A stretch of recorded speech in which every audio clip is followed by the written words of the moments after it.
తీన్మార్ మల్లన్ననే అక్కడికి పోయి ప్రైవేటు వ్యక్తులు ఎవరైతే కబ్జా చేద్దామనుకుంటారో ఆ వీడియో లింక్ ఉంటే పంపు, మేమే పోయి బాధితుల పక్షాన నిలబడి బసవతారకం నగర ప్రజల పక్షాన నిలబడి మొత్తం రేకులన్నీ ఇరగొట్టి అక్కడ ఉన్నటువంటి పేద ప్రజలకు దక్కాలి, కోర్టు ఆర్డర్ని ఇంప్లిమెంట్ చేయాలని పోరాటం చేయడం జరిగింది. ఇది నమస్తే తెలంగాణ మేము కొట్లాడిన తర్వాత నమస్తే తెలంగాణ ఎంట్రీ చేసినటువంటి పోరాటం. ఇది వాళ్ళు ఉన్నప్పుడే జరిగింది, వాళ్ళు ఉన్నప్పుడే జరిగింది తతంగం అంతా. ఎట్టి పరిస్థితిలో ఆ భూమిని పోనీయొద్దని బీసీజేఏసీ కంకణం కట్టుకుంది. ఇగో గౌల్దొడ్డి ఏరియాలో ఇగో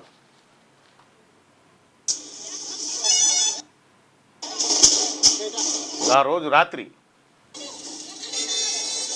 లేకపోతే ఆయన కథమైపోయేది. అది ఇగో జేసీబీలు గీసీబీలు పెట్టి తీసుకొస్తే అక్కడికి మేమే పోయి బీసీజేఏసీ ఇగో మేమే నాయకులం పోయి వాడు వాచిన రేకులు వాన్ జేసీబీలతోనే గులగొట్టిపించినాం.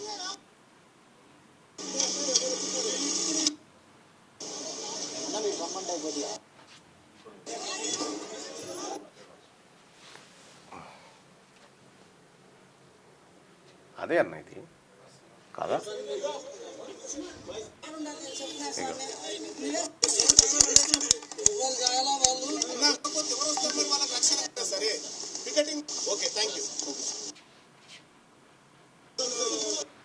పోలీసు వాళ్ళని పిలిపించి అక్కడ ప్రజలకు కావలిగా పెట్టి ఆ కార్యక్రమం అంతా నిర్వహించడం జరిగింది. ఆ రోజు రాత్రి వరకు అక్కడ ఉండి ఆ ప్రజలకు అండగా నిలబడడం జరిగింది. ఇది గతంలో కేసీఆర్ సర్కారే మింగుదామని చూసింది.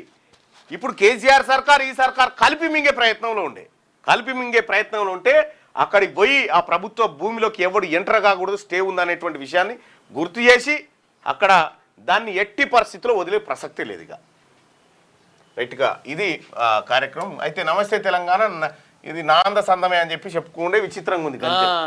ఒకసారి పోల్ని చూద్దాం. ఒకసారి మంగళారతి కార్యక్రమం అన్నట్టు అది మందిపేనిల కాడ మంగళారతి బ్యాచే కదా.